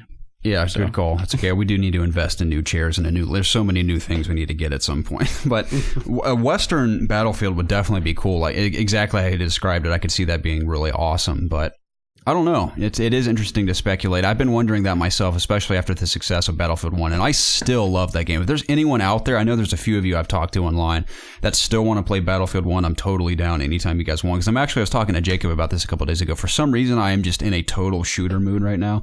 I just want to play every shooter that exists. It's probably because I watched so much Quake Champions gameplay that it put me in a mood to play any and all shooters. And of course, Overwatch has been great. But to those of you that want to dabble in some Battlefield 1 this week, please hit me up. I'd love to do so. It's been a while since we've gotten a new shooter. Yeah. What, this last fall? Has a shooter come out this year? I don't think, at least not on PS4. I mean, there's Prey, but yeah, Prey, but that's arguably, I guess that's a shooter. Farpoint. Yeah, Farpoint, dude. No, that's a true shooter experience right there. You literally hold a gun in your hands. Mm-hmm. So, but I am very excited for Call of Duty, of course, and Battlefront later this year. I'm pumped. But yeah, it's just only time will tell when we hear more about Battlefield, but I'm very excited to find out. Personally, I hope they go the World War II route. I don't see why they wouldn't, especially considering back in the day there literally was World War II Call of Duty and World War II Battlefield going on at the same time previously. I think they'll do Revolutionary War. No, Revolutionary War? That'd be the worst. Yeah, don't get me wrong. Ever. I love that era, but it would be a sucky shooter. It'd be so dumb. Like the closest I played to that was the Civil War game on 360. Yeah. I remember I played it only to get all the achievements because it was so easy, but that game was so boring. It's going to be like, fall in line, ready? Yeah. Like reloading muskets and stuff. Yeah, it'd be super fun. Exactly. My musket's jammed. Yeah, that would not be nearly as fun, for sure. But Brandon Cameron says, if microtransactions were removed from games, do you think it would have a significant impact on games as a whole? Yes. In what way? I think it would too. It'd be interesting because one, publishers would not be making, or I guess the money goes to publishers and developers, but they wouldn't be making nearly as much money as they are now, considering how much money they make off these microtransactions. Yeah. Now, I do think it'd change in positive and negative ways for both ends. Positively, I think people would return to a more competitive nature, considering they have to grind for all their new gear versus just acquiring it in a loot box, paying it with real money. So, now this thing, it's never really bothered me that much. I mean, I prefer to not have it, but I've never seen myself personally affected by people acquiring all these new things before I do via loot boxes and stuff. But what do you think, Preston? I don't know, it seems like people have microtransactions down pretty well in terms of, I'm completely disregarding mobile games right now because I don't know enough about them. But in terms of like Overwatch, and I believe Injustice has microtransactions, right? Yes, there is, for the mother boxes to get all the gear. The mother boxes? That's what they're called in DC. You see mother boxes in Batman v Superman. This is a short story, but that cube that transforms, what's his name? Cyborg and his little clip that Wonder Woman or Bruce Wayne watches. Or is it Wonder Woman? It's Bruce Wayne. I can't remember. I can't remember anything from Batman v Superman. And the mother boxes is the technology that Apocalypse or whatever his name uses. And, I mean, think about this. Do you think without microtransactions in Overwatch, do you think they would still be giving us new characters for free and new maps for free and all these new game modes for free? I think Overwatch would be a thing, but it wouldn't, like you're saying, it wouldn't be for free. It would be a different game completely. I feel like there would be kind of updates that you might have to pay for every now and then. I think those microtransactions they're a steady flow of money to kind of keep them putting out content. At least that's what I think. I could be dead wrong, but I know that's what Halo 5 did, is they were allowed to put out new modes and maps and stuff for free due to those microtransactions. So, whereas Call of Duty has microtransactions now, correct? Yeah, they still charge for maps and stuff. Right. But I think they do that just because they can. I mean, right. People buy. That's the thing, is people buy it, so they might as well. I think Call of Duty does microtransactions bad, though. I don't think you should. I think microtransactions are good when it purely comes down to cosmetic things. That's where I think it's done correctly. I think it's bullcrap that like Call of Duty will release a new weapon and you have to just roll the dice to see if you can get it, and potentially you could never get that weapon. I think that's super dumb and shady, and I don't support that. So another problem with Call of Duty is that not only do they do all these, what are they called? loot boxes. Like, what do they do in Call of Duty? I don't know. That's essentially what it is. But they also do, their season pass thing too on top of that. So Yeah. they're asking so much money for people that play this game. because people buy it. Oh yeah. I mean, just don't buy it, and they'll have to figure out a new way to, I mean, I think they haven't come out and blatantly say it, but do you think there's a reason behind Battlefront not having a season's pass this time? Is it due to people didn't buy it the first time, so they'd rather just look cool and not have one than try and sell you one and not a lot of people buy it again? Perhaps. I don't really know the answer. It's a good question. Or maybe they'll do microtransactions, cosmetic things to kind of fuel. So that's risky with Star Wars, though. Cosmetic items? Yeah, I don't know how you would do that. I don't know. I'm speaking out of my ass. I don't know what actually is going on. These are just assumptions I have. But would the world be, I guess the question is, would things be dramatically different? Probably. I don't think so. I mean, there was a time before microtransactions, and depending on who you ask, those could be better times. But I think as of now, in terms of the games that I play, microtransactions don't really negatively impact it. So yeah, same with me. I think developers, we are buying, this is a fact, games are as cheap as they have ever been. So if I buy Persona for $60, which is a freaking steal for how much content is in that game, and they have a costume pack or a Persona pack that will, change the swimsuit pack. Yeah, exactly. Is that a real pack? Yeah, that's awesome. They have older Persona packs where you can change your outfits to previous games, and the fight music in a battle will be like Persona's 4 fight music and stuff. So they have a ton of cool stuff. And if you like the game, I'm glad that there is a microtransaction to where I can, give them, it's like tipping them. Like, yeah, I'll buy this really cool item and I love your game so much, I'll give you more money. So I like them being there just in case, I want to support the developer a little bit more. And it's not in, making my experience any worse if I don't want to buy them. So sorry if I don't know if what I said was coherent or whatever, but no, it was. Yeah. That's all I have to really say is that they haven't really impacted me in any way, but I think even if they completely eliminate microtransactions, which will never happen at this point, but even if they were to do that, I don't think it'd be that different because, like you said, there was a time where we survived without them. So that's the thing is, like, I don't think that they'll ever get rid of them because, like I said, it's if 100 people buy it, it was worth them to put it in there, right? Because I'm assuming, granted, this is I'm ignorant because I don't make games, but making a new skin might take, let's say, like 2 weeks for them to make, and it might, 1,000 people buying it more than made up for that, and they made a little bit of profit, so it was worth for them to put it in there. People would have to literally look on the back of like a box, and if it says microtransactions, we're not buying this game purely for microtransactions, for it to stop. So yeah, there's no going back at this point, but we're too far deep.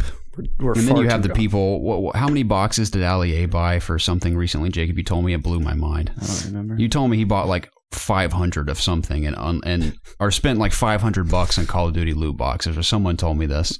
I don't know. And it's like you spend it. It's like him alone justified it for them to have it in there. Exactly. So when you have big YouTubers alone doing stuff like that. I know that he frequently spends hundreds of dollars on loot boxes. Yeah, so maybe Ali himself he has the funds to keeping do that. microtransactions alive. I don't know. But yeah. Oh yeah, like I was watching like the anniversary for Overwatch launched this week. I watched a couple streamers. Each one of them at least spent $100 on loot boxes. That's amazing. It's ridiculous. Now, do they benefit more than you did in your loot box purchase? I mean, they bought so many. They bought 100, so a little bit, yeah. Man. Well, it is a common theme that a lot of people are having bad luck with these loot boxes. I don't know if they change, the drop rates or anything. Perhaps. Hey, I mean, at least you get gold, and if you like truly want one skin, you can still, work your way up to it. Imagine if there was no gold and you just had to get the skin. That's how the summer games was for Overwatch. You couldn't buy them? Oh, that sucks. It sucks. Yeah, that's rough. That's why they changed it after that. People were very upset. Dude. Well, it's better times are in now. Happier times. Not so much for you, Jacob. Hopefully you earn those skins before the event ends. It's all going to be okay. I believe it will, Jacob. I like that outlook. Martin MC22 says, do you guys know what's up with the Fable series these days? With Peter Molyneux gone off into the abyss? Does Microsoft own the rights? If so, I feel like now would be the perfect time for a reboot. Thoughts? They need it bad. And I actually read prior to this podcast that as of late April, Mr. Phil Spencer himself claims that there are many places the franchise could go, and it's not out of the question. So, still up in the air, but I would adore a complete reboot of Fable. I mean, you could call it Fable 4, but I just call it Fable at this point and make it brand new from the ground up. Maybe a new creative director. I don't even know if Peter Molyneux, although he never lived quite up, or the games never lived quite up to the way he described them, his magic touch did have a presence in all those Fable games. Despite how much I disliked and was disappointed with Fable 3, I adore the franchise overall, and I really do hope it makes a significant comeback. Because Fable Legends, although it was canned, I had zero interest in it regardless. So how do you feel about a new Fable, Preston? Do you want one? Yeah, I'd like a new Fable. I think that would be killer for Microsoft to have as an exclusive, like a insane, like medieval Witcher-esque, like RPG. That's an exclusive. Grant, I'm not like comparing Fable to Witcher, but you know what I mean. Just like a really fantasy. Big fantasy RPG. So I think that's definitely in their interest to reboot that series pretty soon. So who knows? Maybe we'll get a big surprise at E3 this year. I wouldn't say it's quite in my predictions, but I'd love to be surprised by a Fable announcement at E3. I'm looking to see who owns Fable. I mean, I know Microsoft can do crap with it. And Lionhead's closed, so wherever it goes, it's going to be somewhere new. I don't know. There's like a ton of foreign posts I'm like looking through. I don't care enough to look through that. I know Microsoft still has it though, but that would definitely be a bombshell, in my opinion, to announce a brand new like Fable game, not a spin-off or like a reboot of the series just called Fable. And then Peter Molyneux just like comes out from the back in like a cloud of mist and just walks out onto the stage. It rises from below the stage on the platform. Fable is the greatest game that's ever been made. All he'd say. Fire shoots out. Yep. The end. Guitar solo. What's that guy doing? I know he started his another company. Right. I remember he did an IGN Unfiltered podcast recently with Ryan McCaffrey. I didn't listen to the whole thing. I listened to the small segment where he talked about Fable. That's the only thing I listened to. You said you listened to the whole thing? I did. Okay. What'd you get out of it other than the little Fable snippet? I don't remember. I don't remember anything, but I remember enjoying it when I listened to it. Yeah. I love listening to Peter Molyneux talk. He gets me so hyped for his games, and they're always just far below the bar he sets, but I still enjoy them. So he always tells a fable about his games. He does, yes. All of his descriptions are a fable. That's very true, Jacob. I'm going to tell him you said that. Oh no. Our channel's ruined. Yeah, we're screwed now. Molyneux will bring us down. So lastly, guys, this is a creative one. This is quite intense, so prepare yourselves. It comes from Mr. Matthew Durkin. He says, it's 2:43 a.m. and you're on your fourth outer of your Zelda binge. You hear a pan drop to the floor from the kitchen, then a scream. The scream echoes throughout your house. A 4-legged, 8-foot-tall witch banshee smashes your door open. Its claws are dripping with the blood of your most loved pet, and its teeth are clenched on your pet's head. This enrages you, and in that moment, time stops. Everything is still, and a man in a white robe appears in your mind and says, choose the attributes of your most beloved interactive medium character. You think to yourself, what do I do? Do you choose the form of Link, Marcus Phoenix, Pikachu? The choice is yours. What attributes are you going to utilize to take down this witch banshee that has your pet's head in its mouth? What is a witch banshee? It doesn't matter, Jacob. It's a beast that's eating your pet. What are you going to do about it? I don't have a pet. Just imagine your most beloved belonging then. It's eating it. How are you going to deal with this thing? It's in your house. I don't know. I need to think. What about you, Preston? Superman. This is easy. I'm going to go for a witch banshee. You can just do Geralt, man. Geralt can deal with a witch banshee anytime. Yeah, but Superman could too. That's true, but I'm going to go with Geralt because I think Geralt's super cool. Does Superman have a weakness to magic? Does a witch banshee know magic? The only weakness I know of for Superman is kryptonite, so that's a very boring answer, Preston. It's also magic, too. He can't do stuff against magic. I know, that's like the real life answer, though. A fun answer would be... Or Ratchet and Clank. I know I consider them a package deal. I just really like those characters. I think they could deal with the Witch Banshee. It's got a lot of creative weapons. You can just use the Sheepinator. Turn him into a sheep. That's a good answer. And then cook the sheep and have lamb chops for dinner. How about that? I'd turn into Sam Fisher. Okay. And then I'd stealthily sneak around him and break his neck. Okay, that's a pretty good one. Mm-hmm. What about you, Jacob? Yeah, what if I was Garrett from Thief? I just like crept around. What, are you going to steal the man's pocket change? What are you going to do? He'll realize that his change is gone. He'll be like, oh no, I got to leave. Maybe you steal your pet's head from its mouth and replace it with something else because you're a thief. And then you reattach your pet's head and he's fine. Yeah, my pet might not be okay, but I could pickpocket the Banshee. That's true. I might be rich because of it. So maybe it's a good trade. Yeah, you might be correct, Jacob. I could buy a new pet. Yeah, I think in one way or another, all of us would succeed in dealing with this witch banshee who slays our pets.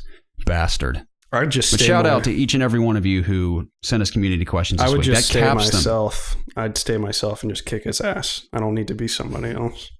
Okay. Or I could do a character from ARMS. You could, yeah. Those guys are pretty tough. You could be the Ninjago guy. Noodle Girl. Is that her name, Noodle Girl? I think so. Or the guy with the bouncing punches, the blob, whatever he is. I forgot his name. Yeah, it's not a bad choice either. I like your style, Jacob. Yeah. So he thinks the punch is coming right at him, but if you bounce it off the ground, he's like, how is this possible? You're right. You're right. Yeah, that witch banshee kind of sounds like an idiot, and we deal with him swiftly.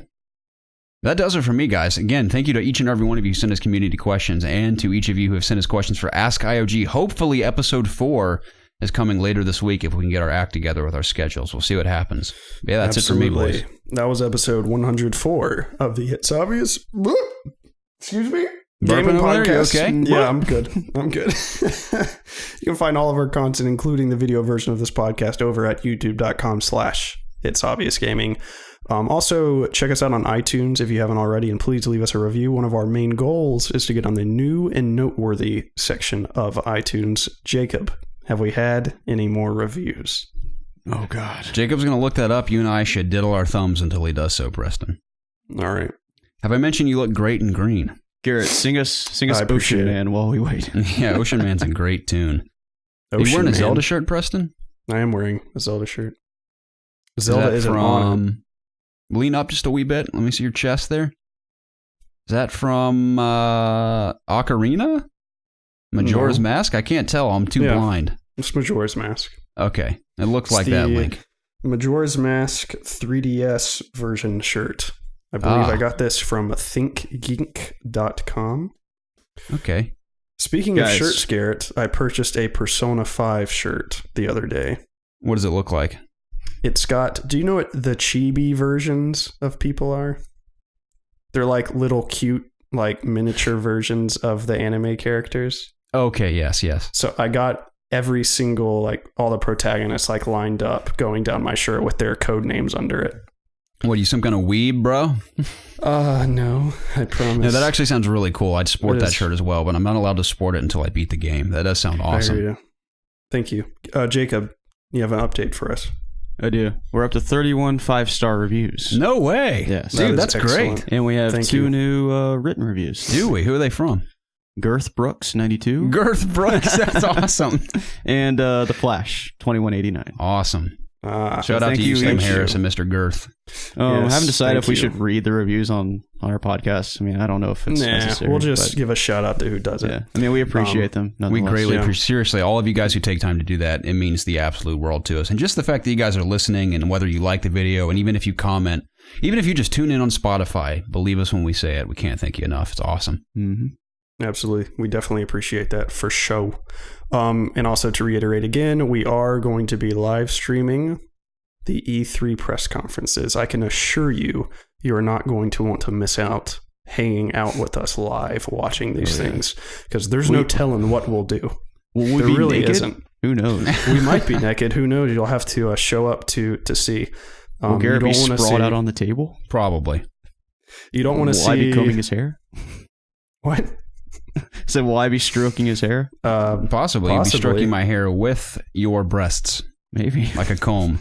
It's not very effective. I gotta tell you, it's erotic. All of these you'll learn if all of these things are true or false if you just show up and watch. But I can assure you there will be goofs and gaffes and freakouts. Who knows? Preston might cry again. Yeah, well, I might cry shed a again. tear. I know you don't want to miss that. And you might watch us eat obscenely bad food as we watch these conferences as well. And you can also order obscenely bad food and eat alongside us, just like we're best friends. Exactly. So, but besides that, I think that'll do it for this week, Garrett, unless you have anything else that I missed. No, I just, again, any of you guys that want to play games this week, let me know, especially Battlefield and Injustice if you want to duke it out. I'm probably going to trade it in by the end of the week because all I really feel like doing is getting through the story. Garrett, if you trade it in, find out the trade-in price, and I will buy it from you for that price. Okay, that's cool. I want it a little. I want it enough to where I would buy it for less than $60. So you got it then. I will keep that in mind. Excellent. Yeah, sounds good. And we will stream preferably Tuesday and Thursday night of this week if you guys want to tune into the live streams. That'd be awesome. We're trying to build our Twitch community still, and we may stream more. I don't know. It depends on how the week plays out, but we look forward to connecting with all of you this week, and I hope each and every one of you has a blessed and productive week. And again, thank you for tuning in. Absolutely. We'll see you guys next week. Goodbye. Everyone.